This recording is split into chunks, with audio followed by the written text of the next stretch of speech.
Hello, welcome to the post-apocalyptic edition of Overclock Showcase. I'm currently in my deep secret bunker, hiding from the apocalypse, as you can tell by the lighting. Apologies for that, it's literally just late in the day, later in the day than I would have liked to record, really. It's also not the day I would normally record either, but you can still see the details of my face, and that's what matters, really. As long as you can see me. I don't even need the game, really. As long as it's just me, it's enough. Anyway, Overclock Showcase. We are on to the first Driller Secondary. That, of course, being the Subata. If you watched the end of the last episode, you would know that we got, I almost said chain hit. And I almost said chain hit because that is one of the Subata's overclocks. And only because chain hit was what we did last time for the Bulldog. And I was really dreading getting chain hit on the Subata as well. Luckily, we got the other and better clean, which is Homebrew Powder. So let's talk about Homebrew Powder as the overclock we're going to be talking about today, or showcasing today. Two builds as usual, this one, well, not that one, this one. And so when it comes to, I would say when it comes to Driller, this is something you're going to notice a little bit, especially with the Subata, but this can come up in a lot of different scenarios. Obviously, the aim of the series is to showcase two passable builds, like, you know, Hazard 4 and below worthy, but with the caveat that I always play Hazard 5+. So if they seem bad, then they're probably still going to be okay in Hazard 4. There should at least be some level of synergy there. But what will be the case for some of them, and has been obviously for some in the past, is that it's really going to be a case of... let's just take this one for example. This is not necessarily a case of the Subata being a wildly different weapon across the two builds. And that's kind of the Subata's fault in general, but that's also just because with Driller, it usually makes more sense to just build the weapon, the secondary specifically, to pair with the primaries, right? And so it's really just a case of picking between the two. Or between the three primary weapons. But being in the case of doing two builds per video, that means you get to use two primary weapons. And to me, it was obvious to go down the route of both the Flamethrower and the Cryo cannon, because Homebrew Powder is in the vein of direct damage, you know? So we're not going to get much benefit from Neurocorrosive Catalyst, because that's like a stacking status effect. It doesn't really care about damage, you know? So I thought it made a lot more sense to go down this route, with both the Flamethrower and Subata, or the Flamethrower and the Cryo cannon, and getting the bonus damage against both. Obviously, for the Flamethrower, it's a little bit more built in, so let's cover the Flamethrower build first. On Subata, we're going for increased magazine size.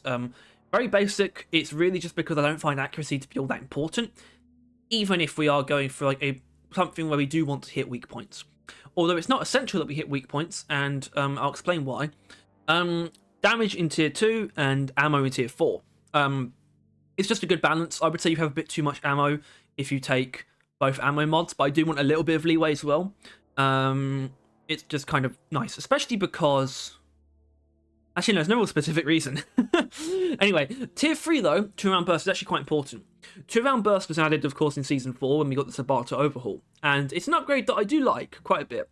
And I don't know why, I do find 2-round burst kind of neat, actually. Even though it's literally just one more than one. It's not like a...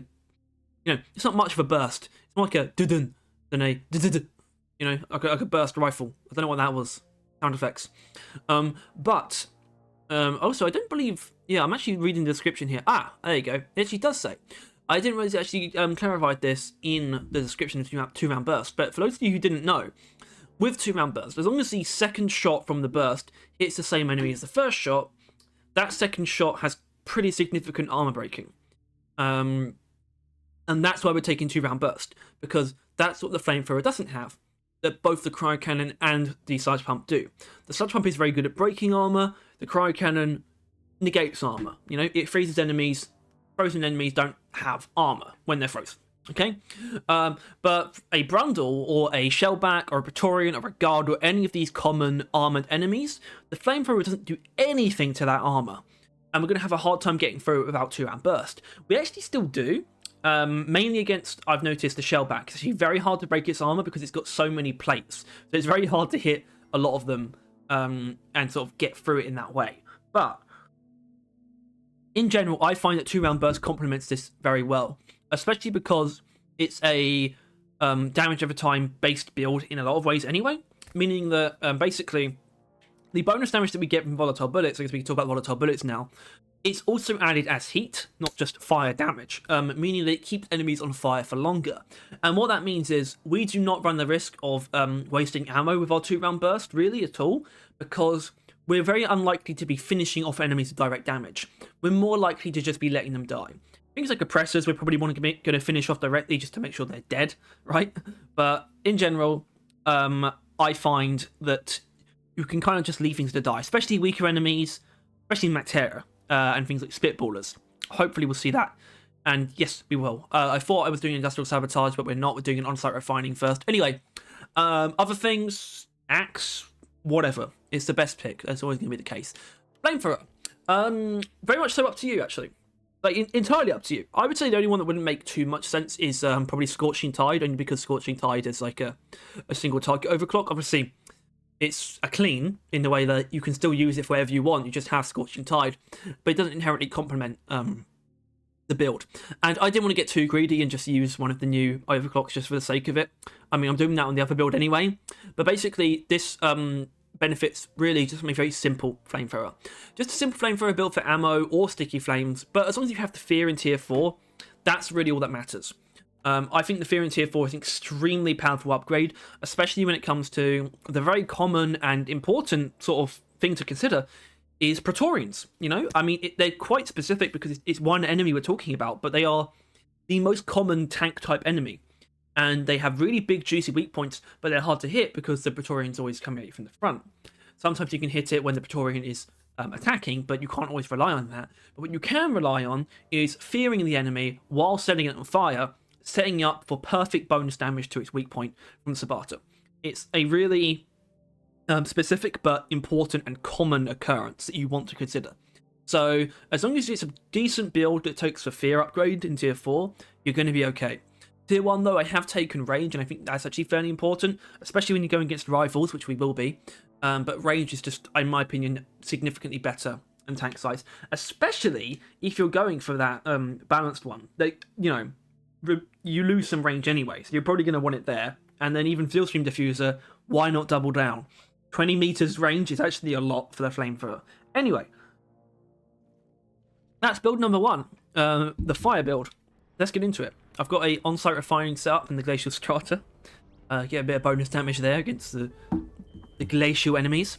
But we've also got Rival Presence, which is once again a bit of a Flamethrower advantage thing as well. But I won't be purely doing that. In fact, what Rivals kind of represent is actually a good way to showcase the Subata in isolation, because of course when it comes to something like a patrol bot, we're either going to set it on fire or we're not going to use a flamethrower against it at all, because obviously setting it on fire will insta-kill it. But what we can do instead is actually just use our other tools, which will probably be a combination of axes, power attacks, and the Subata, which kind of shows off the damage that it can do without the fire bonus damage.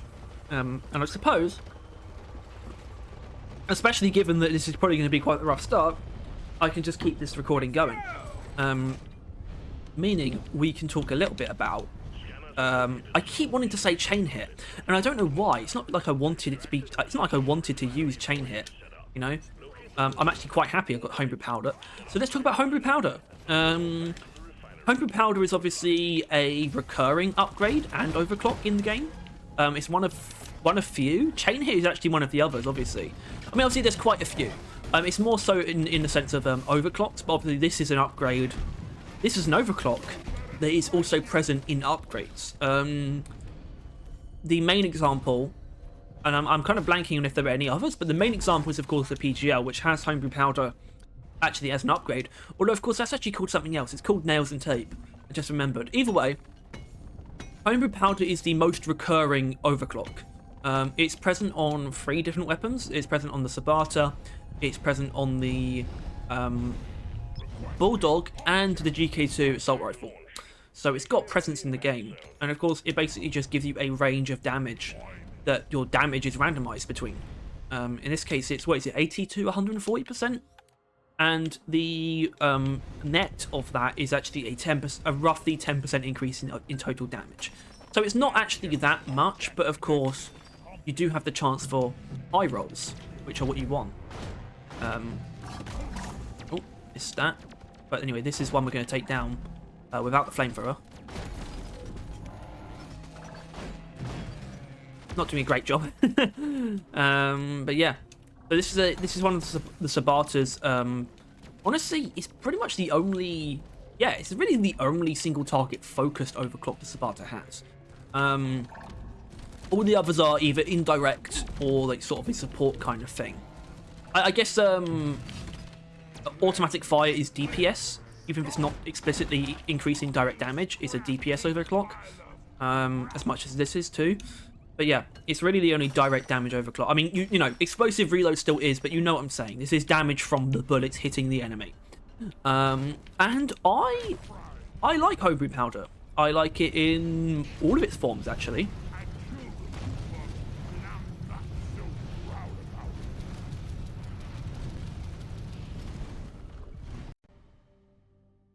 What the fuck was that? We good? Oh, it carried on for a little bit. That was weird. You bastard. Ah, Stingtails. Another one of the common armoured enemies. No problem for us.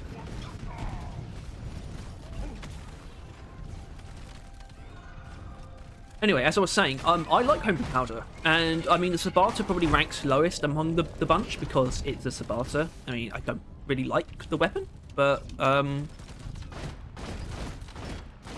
you know, it still does the job. It still does damage, does good damage to burning or frozen enemies depending on how you build it, and that's exactly what I'm going to be showing you today. Yeah.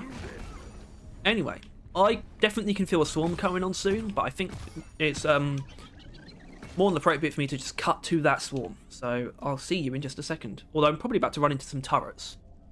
We'll see. So about the turrets, I wasn't wrong. Although the turrets are kind of a weird thing, because obviously it would make more sense for me to just carve through these with the flamethrower. And I'm going to do that now that I've done that. I'm going to carve through them now. I don't even necessarily feel the need to destroy that one. This one...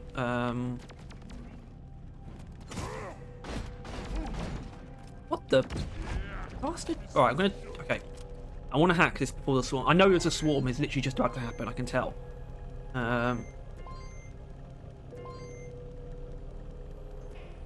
Fuck. Fuck! Shit! Okay.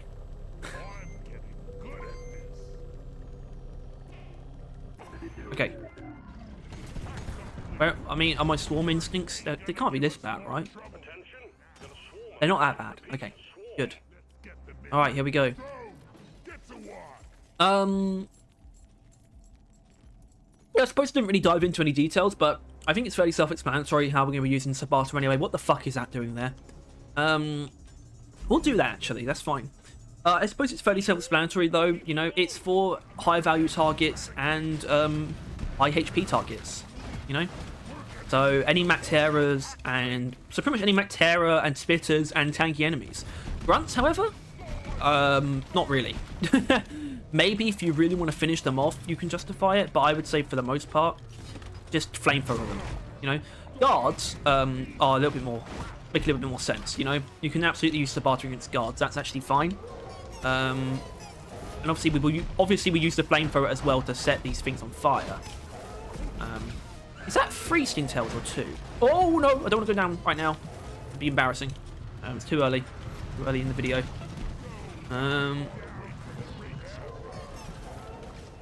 Bosco, mine that sugar.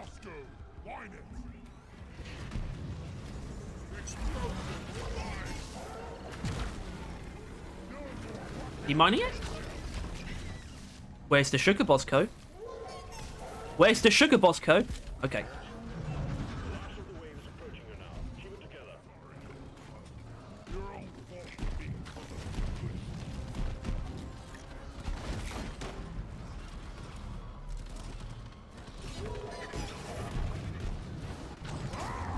Damn it. You missed! Anyway, presser. Hardly know it.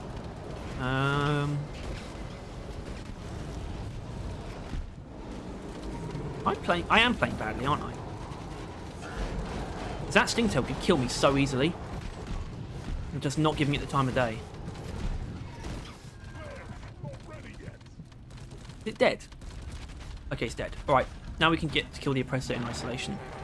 Well, I've got an extra strong power attack, so that helps a lot against an Oppressor. And that'll probably die from, yep, it died from damage over time, so I'm right about that. Good to know. Alright, takeaways. First of all, I'm not playing super great, am I?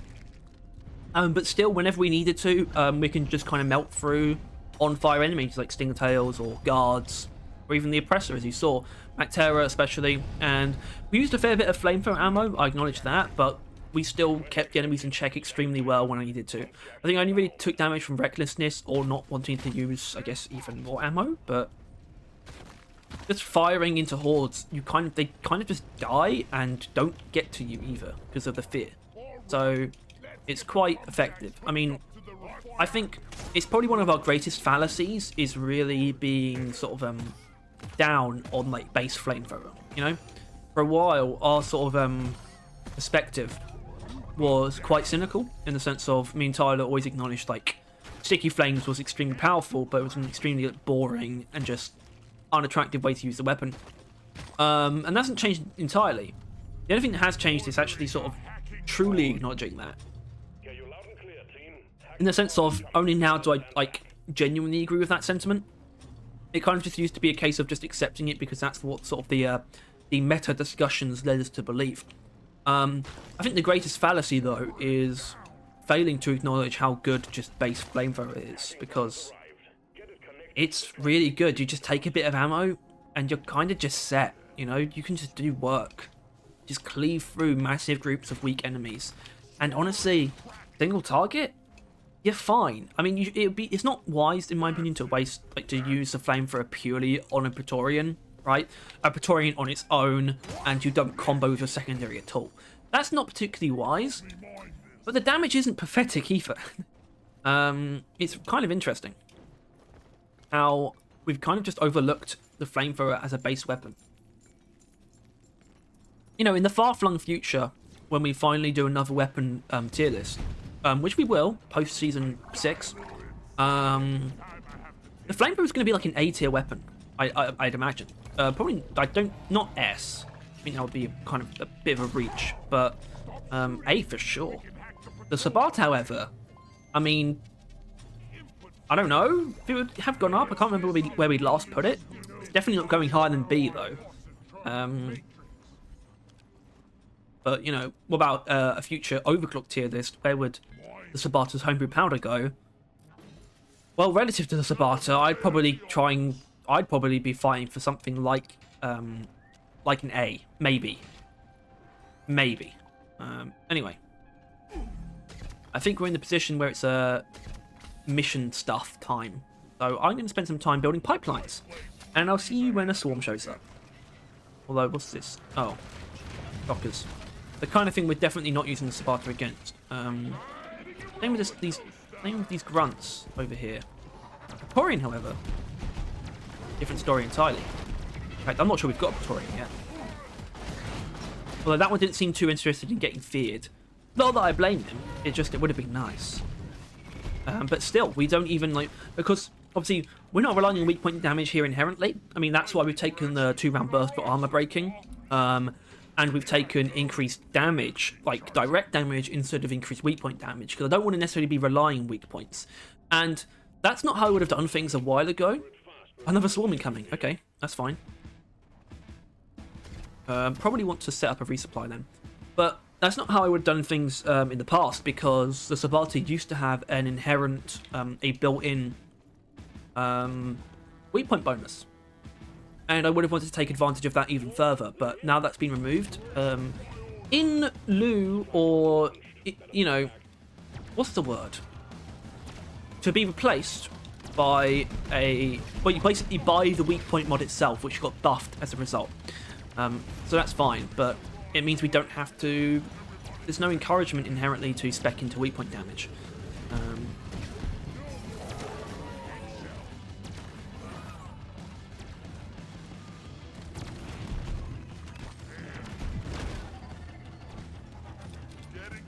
mean, this is the thing about Driller, especially doing a video about a Driller secondary, is like he's just got such a overbearing kit. He's got so many ways to kill enemies. It's easy to forget about individual parts sometimes.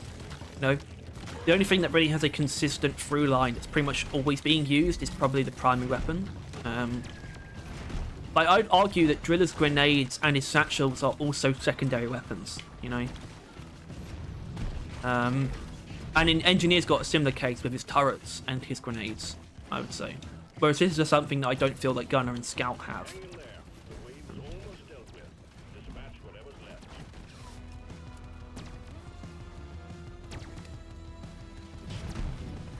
But yeah, I think something to just sort of pay attention to is types of targets. Okay, that wasn't particularly impressive, but types of targets, just anything basically stronger than a grunt slasher, I'd say. So web splitters, maybe not. Web splitters are the kind of thing that you're just going to kill outright with either weapon. So you don't necessarily leave the Subata out, but you would leave one of the weapons out in that scenario with web splitter. But basically anything stronger than a slasher. So acid splitters, guards, and up, HP wise, are all fair game for this combo. And anything weaker is fair game for either. Although I think it's fairly easy to see why the Flamethrower is far more efficient against, like, say you just stumble across a single grunt, okay? The Flamethrower is going to be far more efficient. It's got far more ammo, and it's got a very easy to inflict damage over time effect against grunts specifically. Whereas the Subata, its body shot damage against a non-burning enemy is kind of wasteful even against a base grunt. You're still going to be using up like a whole clip. That's really just not worth it. So there are some enemies where you kind of just need to hold off. You know, it's very much so a... What the fuck? Okay, Nemesis. How am I going to handle this? I think I'm going to handle this. Well, I mean, Nemesis is my opportunity to properly test Subata, I suppose.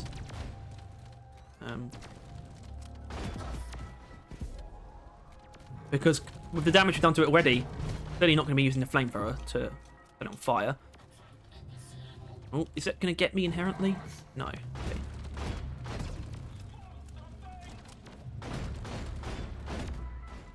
I'm very surprised that weak point hasn't been destroyed yet.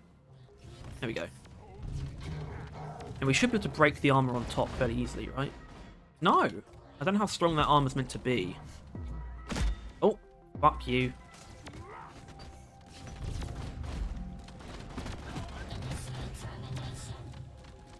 Dude, why aren't you dead yet?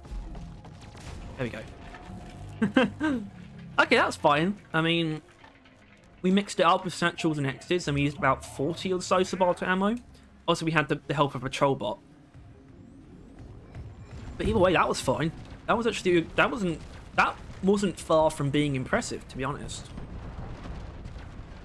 And you know, it's always nice to get a good old Nemesis. You know, he's an old friend. Point. Anyway, I think now it's time for me to sort of go off screen and do some mission stuff. Gotta do some mining off screen. Alright. Unfortunately, every Subata in the world just showed up to kick my ass. Although this is the kind of thing, very much so a Flamethrower job. Even the Trijods go down very quickly to fire, so I kind of wish there was maybe a Brundle in there, because that's something that's worth seeing. However, no Brundle for us today. And I've kind of got to burn through some Flamethrower ammo anyway, pun intended. So I'm just going to work on that, I guess. Once again, off screen. I feel like these swarms are actually quite frequent, to be honest. So shredders are bad. I'm leaving. Another pipeline established. You just need to set up one more, and then we can start the extraction sequence. Contact! Lock and load. I'm taking some of the air. Ready to blow! Not ready.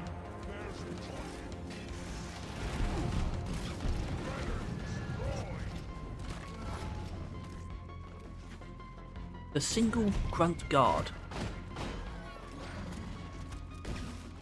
Obviously, typically a guard doesn't stay on fire for super long, but you know, our Subata, the bonus damage being applied as heat, makes that the case. It stays on fire for longer, therefore dies from the fire.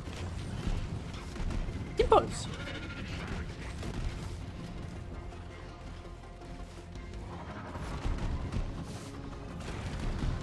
But was this a grunt swarm specifically?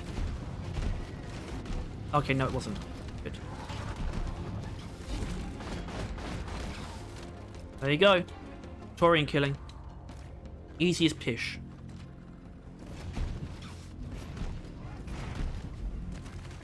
What are you doing?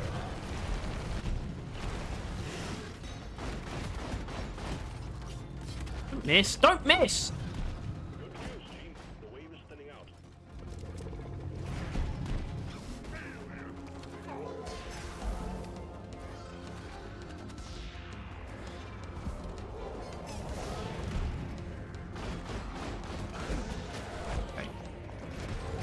The thing is, the direct arm breaking isn't actually that great.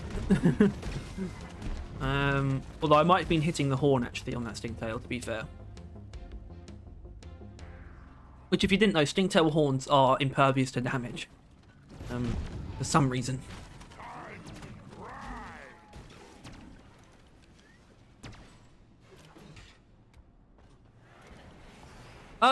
So I think I should point out the actual single target damage was actually, I would say it's just fine. But with the way we're constructed as a driller, you are built to be able to take care of threats in just many different ways. So where we're probably dealing a bulk of the damage with a combination of the fire and then an impact axe, and I'm talking about Praetorian specifically. But the Subata is more than an okay cleanup weapon for them. And as you've seen, it's a very powerful tool for cleaning up like high value targets. Even if against like high HP, it starts to tank itself a little bit, like ammo wise, with how much you use. Either way, I'm going to finish this pipeline and get that data deposit ready for hacking. Alright, let's go. Oh, I thought that call out was for a swarm at first. Hacking drone when you're ready. Hacking has commenced. Protect the hacking drone. Okay. Let's do it. The hacking drone is under Good mama. Keep it safe Hello. so it can work. Okay, now I've got to acknowledge it is an ice bomber, but against a normal one, it probably wouldn't be too different. They still have a fire weakness anyway, so I think that's probably fairly realistic. Get those bastards off the hacking drone. Now, damn it.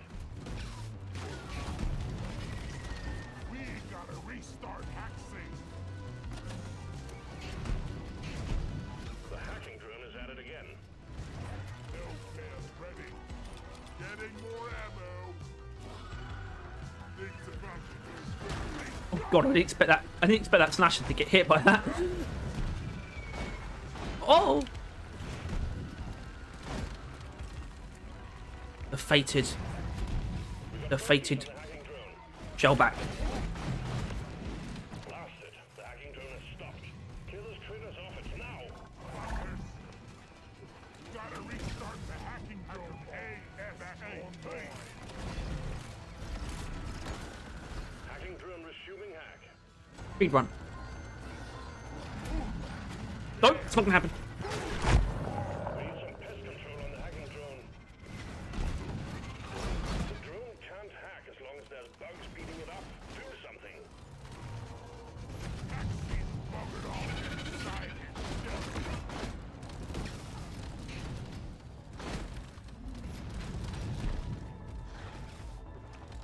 Reactivating. I destroy that patrol bot. I must have done, right? Hack commencing. I gotta say, not that it's like amazing, but it feels good to be using at least an okay overclock after last week. Obviously next time is going to be the boomstick, which presents the chance for nothing particularly unsafe. In fact, the only boomstick overclock that I dislike is special powder. Believe it or not, I really don't like special powder actually.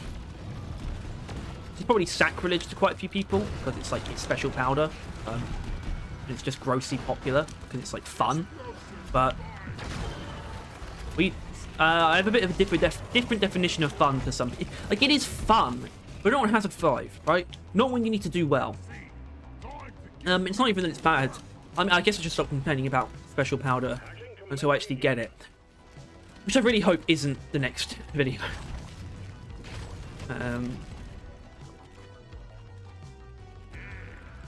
It's the only one that I just rather not, because like even though it's like newish, by new I do mean season 4 though, which is a year and a half ago now. Double barrel is up for grabs for next episode. Not sure how I would build that in more than one way, but it's possible. Get that. We're going to Shredder City. Speaking of Shredder City, I don't know why, it's got reminded of Sandy City, which is like a song from Doom 2? Doesn't matter. Either way, I'm playing Doom Eternal at the moment. I'm playing through it.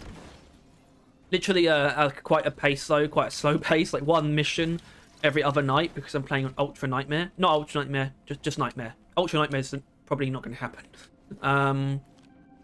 Yeah. Get to look forward to that after I've done like 4 hours of coding work. Because I'm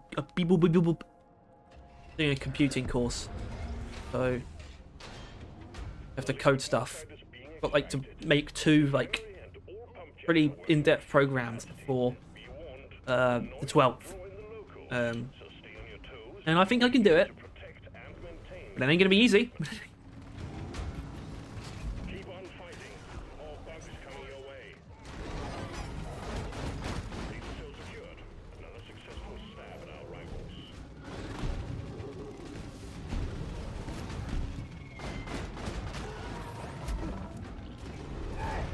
Pump sequence at 25%.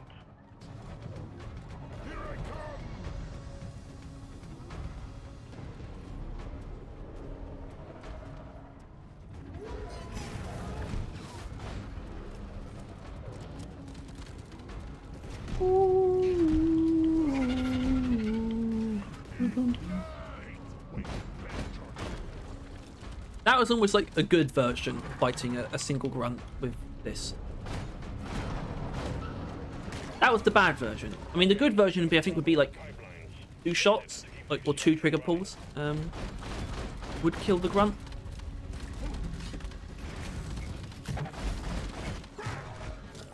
And the bad version, I guess, is 4 trigger pulls.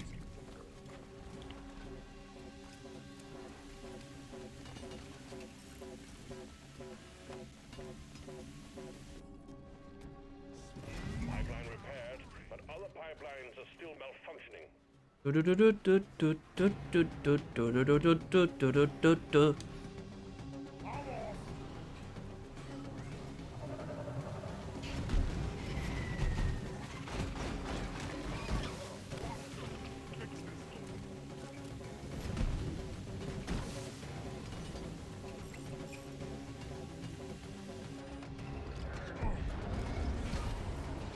Ah! Whoa! Is back up and running. Let's hope it stays that way. Can I resupply this? I might be able to, actually. 50%. Well, I would like to get those different decks, actually. I'm going to drop another one, but I'm going to try not to use it. Stand back to supply pod inbound.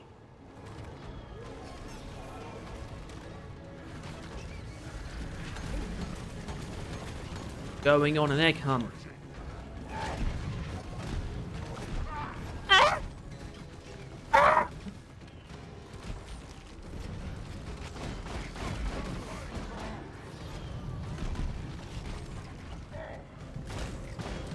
Pump sequence at 75%. Keep the pipelines running at all costs. Whoa! Whoa! Why'd I put that there? Whoa! Ow!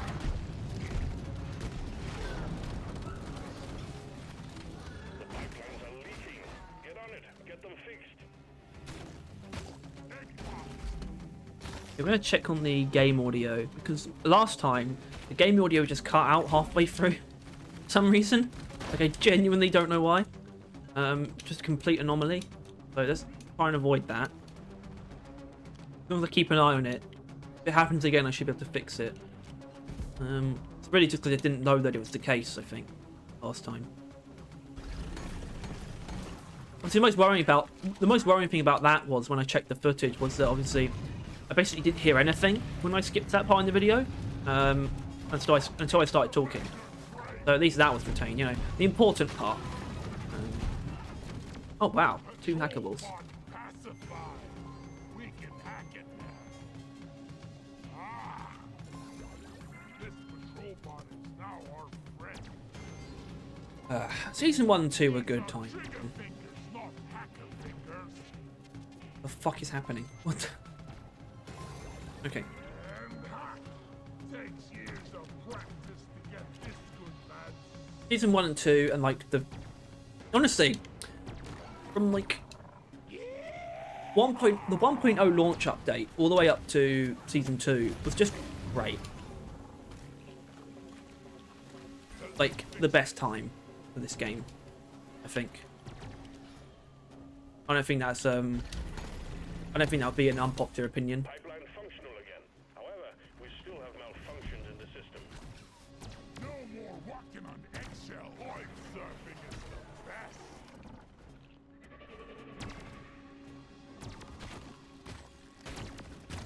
Egg fries.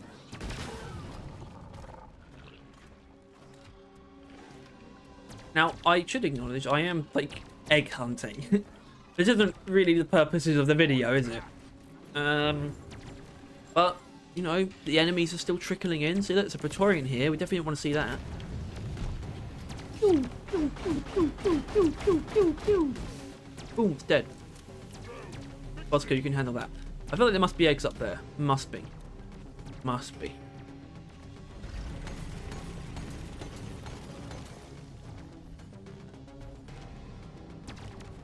Yep, there they are. There's our recharging. Cracked another one. Woo! Secondary objective completed.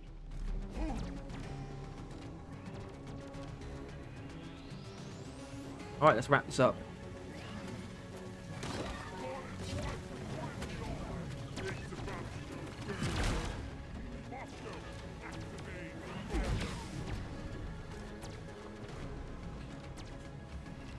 I think I probably can. I definitely want to try and not use another resupply. I think that'd be pretty cool.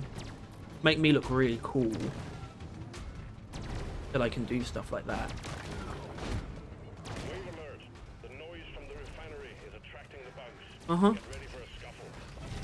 Scuffle, you say?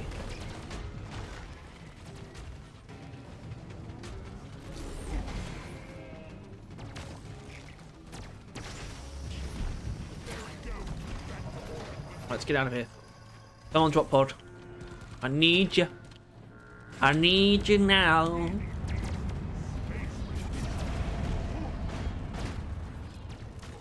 Yeah, I don't know if slashers would be killed. Just like if you literally all you did was just shoot them enough with the flamethrower to set them on fire and that's it. I don't know if it would actually kill them. I think it does. To get you out. Hang tight.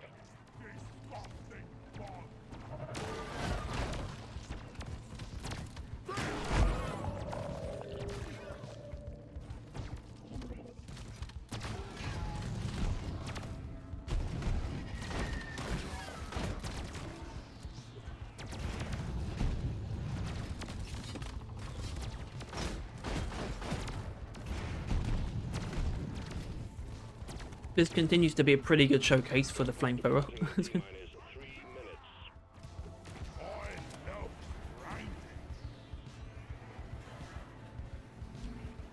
Oh, look at that. Look at that. Oh, imagine if I actually somehow landed in the drop pod after jumping off the pipeline. It's been amazing. Anyway, yeah, I think what we saw there was a very effective sidearm. It handles what you'd want it to handle quite well. High value targets are essentially a non-issue. Large tanky targets it can't handle all by itself, but your driller, you have the means to supplement your damage. Just always. You could use a satchel, you could use impact axes, you could use your drills. I mean, look, when it comes to things like patrol bots and oppressors that have a significant melee weakness, your power attack comes into play because it just has to. So The things that it doesn't excel at aren't exactly massive detriment. I knew this was going to happen. I planned to do this mission as the next one, praying that it wouldn't be in the glacial strata, assuming that it wouldn't, given, I mean, well, just given that it's not inherently high chance, right? Alas, it has found itself in the glacial strata, and I can't really say there's a particularly good mission here for us, except, I guess, this, but parasites are really just an additive hazard. They don't complement what we're doing. Oh well, let's do it that way. So, build number 2 is the Cryo build. Where is it? Right? Yeah, here. Okay. The Cryo build. Basically just maxing out on damage with the Subata to deal as much damage to frozen enemies as possible. If I'm not mistaken, we do hit the Grunt one-shot breakpoint, I think. Or actually, no, 2-shot, not 1-shot. 2-shot. Which I think is important. Might make you wonder, why not use 2-round burst? Easy answer is I still don't think it's necessarily wise because you do risk that overkill quite often. And I personally find it's easier to actually... I find I have a higher DPS just by tap firing rather than relying on 2-round burst, which obviously has a delay between each burst, you know? So I find this to actually be a bit more conducive to DPS. It's same in a lot of ways though, so we've got magazine size here because I just don't think accuracy is too important. But obviously reload speed here because that just kind of helps with DPS, especially against a bigger target where the clip isn't quite enough to deal with them, which can happen. Although the accuracy here could also be really strong, but it's not too important because you're not going to be taking out enemies from super far away in general. But yeah, both damage mods because we don't, you know, we want to max out damage, most damage per shot, but obviously we definitely don't need a weak point damage. And tier 5, blow through, because that's the Cryo one out of the 3. I mean, it must be. It means you can actually hit, you know, 2 frozen enemies at once. This is it's not much, but it's very strong against things like grouped Praetorians, for example. It's actually really nice. And then Cryo Cannon, Crystal Nucleation makes a return. I am very glad to be able to say that. It's good to see it again. It's an extremely powerful overclock. It's built in a very simple way. We've got a bit of ammo. We've got freezing power through cold radiance and in tier 1. We've got range here. It's so ammo efficient that I feel very comfortable taking the range over just 60 ammo. It's just a super powerful thing. And it's powerful and efficient enough where we're still going to be using the Cryo Cannon against Mactera most of the time. Certainly base Mactera, but pretty much everything except Goo Bombers, where we'll sort of mix things up a little. Either way, I think it's gonna work well for our purposes. This is still the case where the Subata is a killer, like a priority target killer. But in this case, it's more for tanky targets than in the other one. Because high value targets, especially things like the lower tier ones, like spreaders and spitters, the Cryo Cannon can finish them off pretty well. Although it still takes quite a bit of time, especially against, I think, a spreader. It's just over the threshold where Crystal Nucleation's damage over time won't kill it. So you definitely shoot it there. But we're sort of looking for more priority targets. So that's sort of high health and like high lethality. So Praetorians and Menaces and Wardens, they're not really lethal, but they are important. And Oppressors, all that kind of stuff, all that lovely stuff is what we're going to be focusing on with our Subata. It's really here to deal big damage. Is that fucking jet boots? It's not. The red sugar. Anyway. And, I mean, obviously I've already kind of explained the dynamic here between like the weapons. The primary weapons still probably still be used a little bit more, so at least Crystal Nucleation gets a good showcase as well. A very powerful overclock. I get to show you that it's powerful.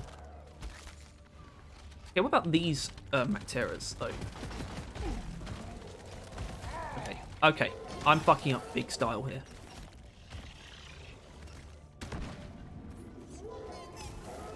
Not as focused as I thought it would be.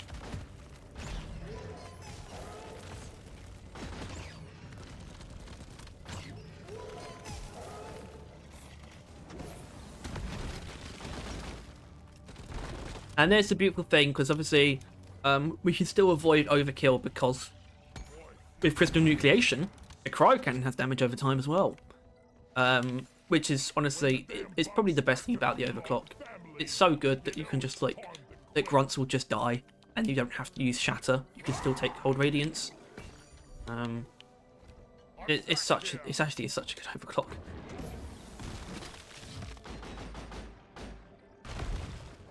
On my phone.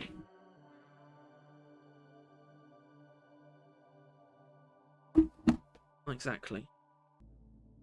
Well, it was my phone, but it wasn't someone texting or calling me. It was my WhatsApp group for like a university project, which we've just finished. Where is that damn mule? So that's all dandy. Anyway, probably not gonna be long before the first swarm, but I'm pretty comfortable. Don't need a little pause in here. I'm gonna go search for the first crystal. Look at these idiots. I mean, this is the thing where I don't necessarily need to like show you, because that's just the Cryo can, it can handle that. The Praetorian, however, the illustrious Praetorian. Let's do this in isolation actually. Just Subata. There we go. Perfect. Although normally I would throw an impact axe as well, just for good measure. Just to kind of use the axes up. But honestly, that's better than I've been experiencing it. Obviously, that's the nature of homebrew powder. Obviously, it's not a flat damage increase. It is a range. You know, you can lowball it and get not too impressive damage. I'll put some shells in the shell bag. Anyway, I'm willing to bet that that swarm is right around the corner, but nevertheless, Yeah, give me some sugar. let's keep it moving. The Praetorian.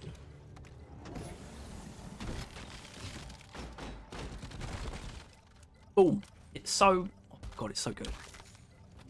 It's so goddamn efficient.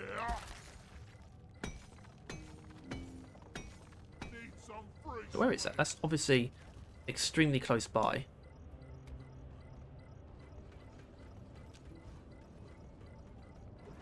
Bunker up, team. It's not down here either. Oh, wait, hold on. Where is it? Over here. Here. Here? Here. There we go. Brilliant. Now where am I going to fight this swarm? Yes, here. It's a big one, team. Good a place as any.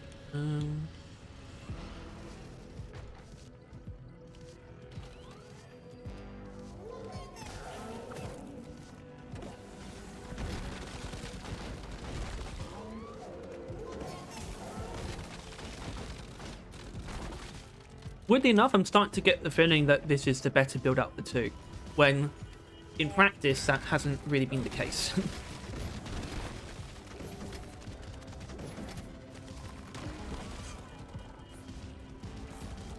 Well, much like last time, I haven't had too much time to practice because as far as playing games, I'm not prioritising Deep Rock. But it's not inherently what I want to play at the moment. I also want to play like Doom and Bioshock and RoboQuest because it's so fucking good. And I've got lots of work to do, so I haven't been able to actually practice for these too much. But still, there are like findings, and those findings have been that the fire-based build was the better one. But I don't know, man. So far. Ready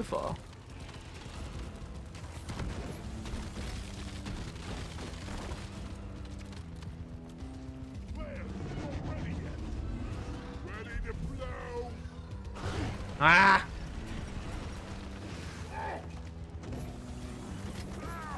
Oh dear.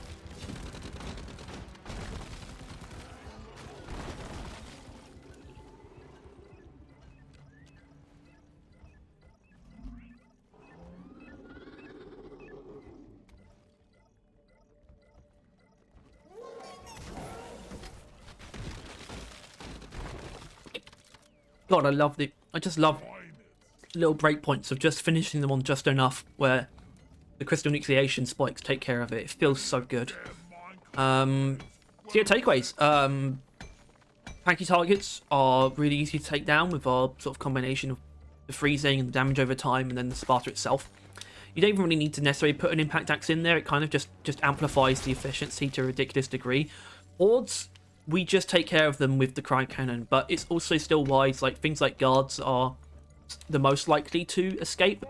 Obviously, you can, you can basically sustain or manually maintain, supplement the spikes. You can do that, but it sometimes just wise to finish off something like a guard with a Subata.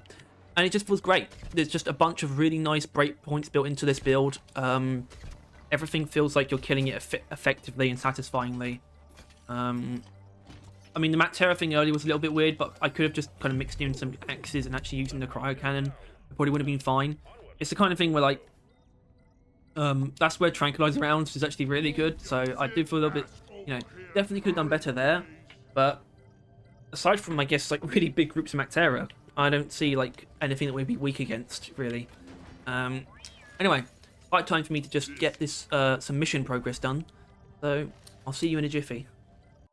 Unless the Macteras show up. Let's do this how I really should do it. Just like this. Oh look, now there's a Brundle. Yeah. I'm not like thrilled about that because that doesn't do anything for the Subata,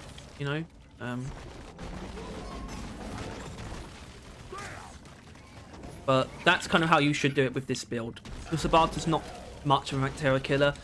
It didn't even used to be, even when it had an upgrade that was meant to be explicitly Mactera Toxin. So, I doubt many people remember this at all, because, basically, it was... Yeah, I don't remember when they first changed that upgrade, but basically the Subata at least before Season 3, maybe before Season 2? It might be Season 2 when they changed this.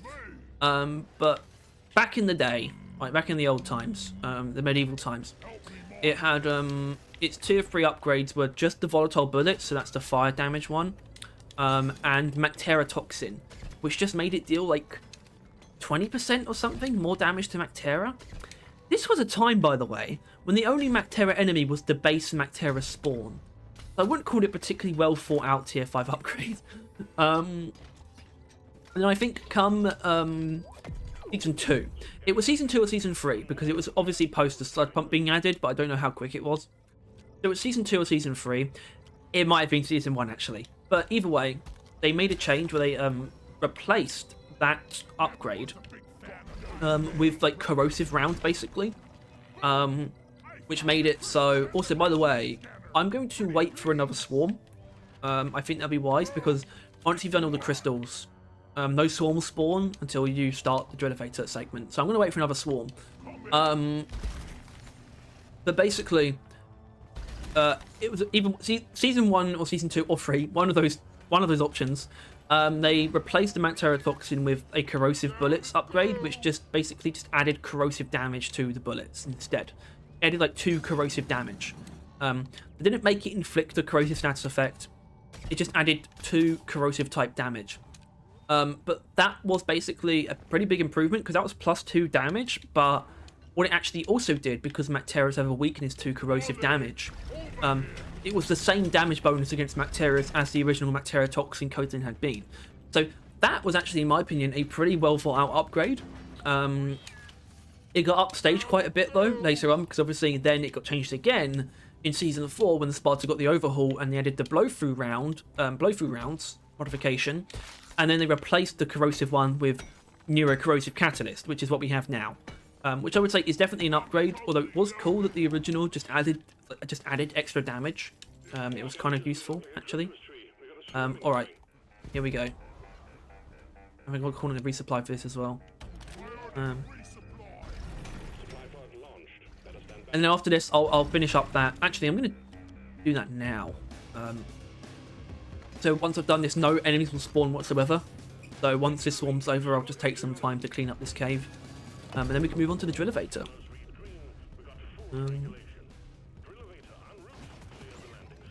Okay, yeah. Mactera is in isolation. Perfect target for this thing, because it does kill them pretty quickly. Damn it! Just think about all the work I've got to do. I literally have to, like, basically, to make sure I actually get a good amount done each day, I have to work until, like, fucking 8:30 PM. like earliest. So I'm going to enjoy that, I'm sure.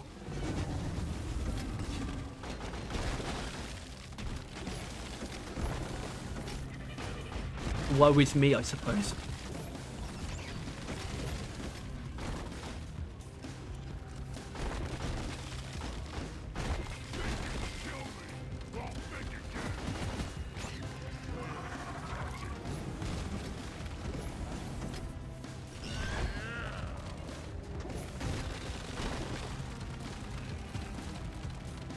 Boom, boom, boom, boom, boom, boom.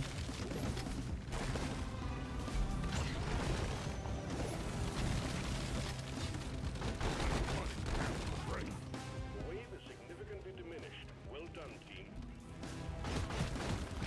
Elevator is waiting, team. We need every dwarf on board. Wait, why did Drillator... Oh no, hold on, he's recording it out randomly. I was about to say, why did it take it that long for the Drillator to come down, but it had already been there. Oh! I did... Oh. Someone's home. Wait, no, hold on, they're not.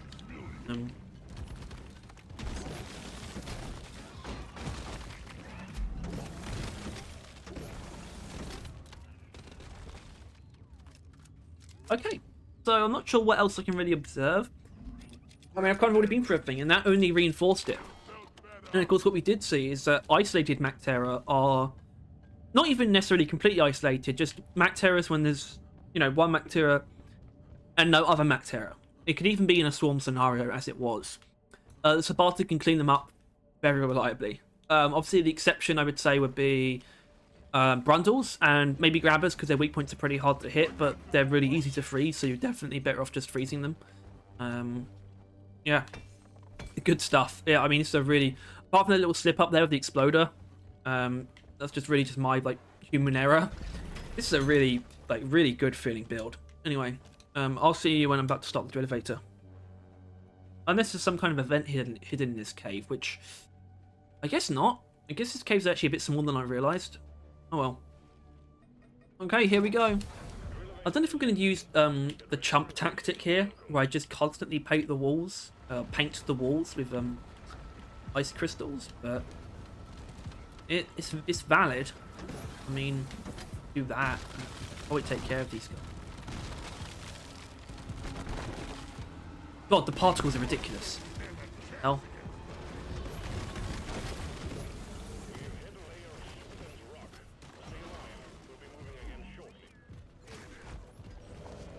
Fuck, man. Die. Perish. Darkness.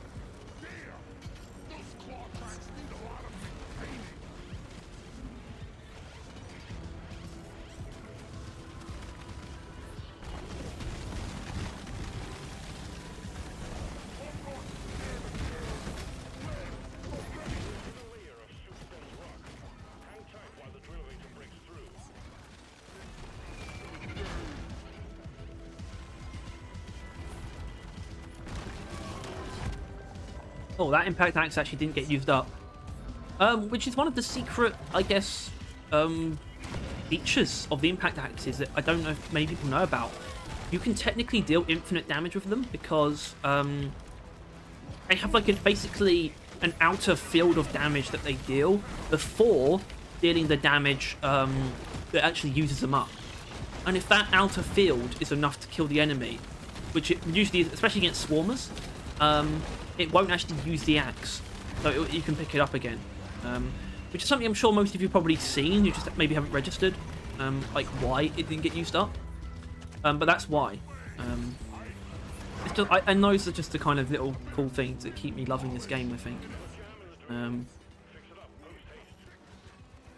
I've never really tried to do anything where I truly take advantage of that, because I think it would be kind of just really masochistic, because it's kind of pointless.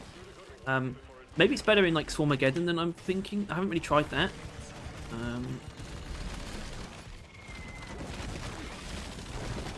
Dense group, isn't it? Jesus Christ. Get the drill going or you are toast.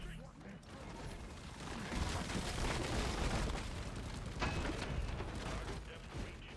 Hang I would have liked to encounter more tanky enemies that show off the strengths here, though. More Praetorians, so definitely Wardens and stuff would have been good as well. But we still saw the Praetorians, and that's what it's like against Wardens and things as well, like stuff like that, you know.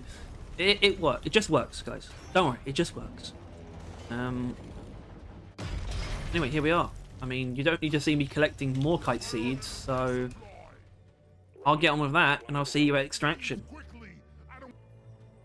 Alright, let's get out of here.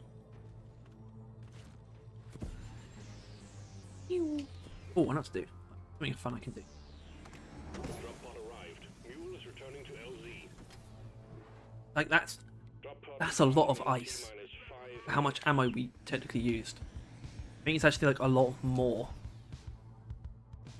than you would normally be able to do. Look, my axe. And my axe. Have to wait for flare recharge.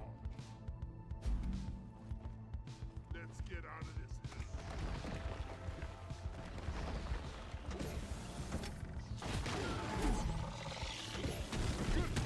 Not dying to another exploder. Not happening. Not today.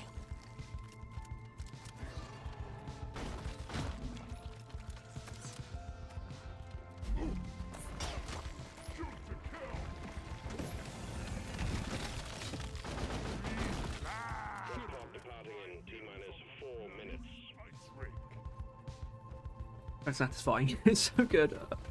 I really like this one. I mean, I really like homebrew powder, I guess, for the Subata. Who would have known? I mean, I was fairly happy to get it, mainly because I was so scared of getting chain hit, I think. But I think I like it, actually. It's a good feeling. It's good to like stuff, you know? Anyway, that was homebrew powder for Subata. So I think just genuinely a really nice little package that turns the Subata into a much more effective sidearm than it is usually. And I definitely prefer it over things like automatic fire, which I really just don't care for, to be honest. Just a great pairing with either the Flamethrower or Subata, just to deal like that extra damage, just to help you clean enemies up, or to deal with even tanky targets, especially in the context of the Cryo build. Just really good stuff, just complementary to a build that doesn't really have any particularly prominent weaknesses.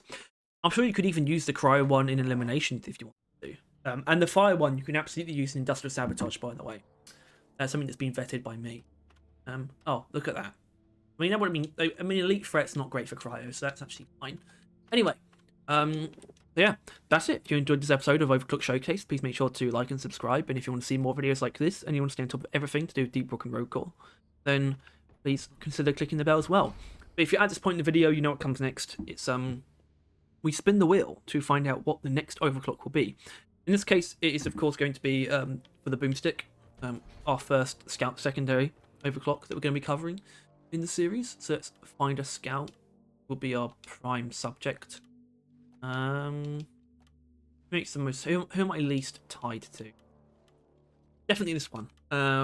So yeah, here's how this works. If you haven't seen this before, basically we have the overclocks numbered, you know, in a numbered order from left to right, top to bottom. So we got double barrel starting here. 1, 2, 3, 4, 5, 6, and then we turn our attention to Wheel of Fortune.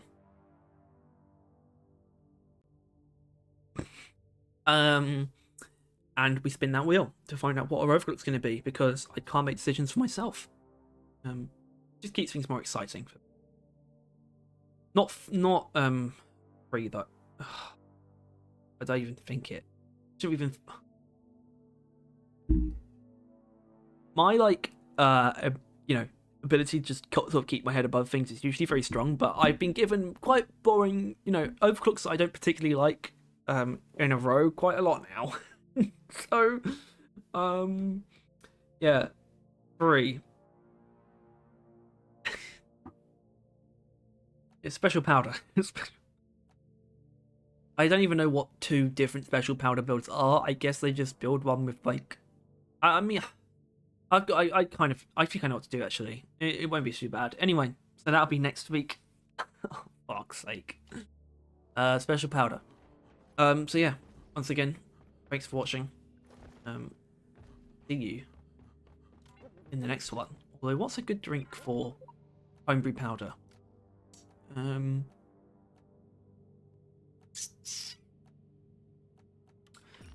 Flintlock's Delight, I guess. Place, not that. Carl. You know, you're not being paid by the hour. Get to work.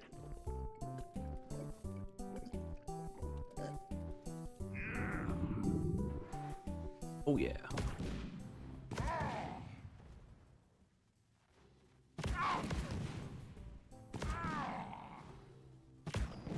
I love how obvious the things happening on screen are. Like, literally, when there's a significant change in lighting, like, it literally flashes across my face. I like that.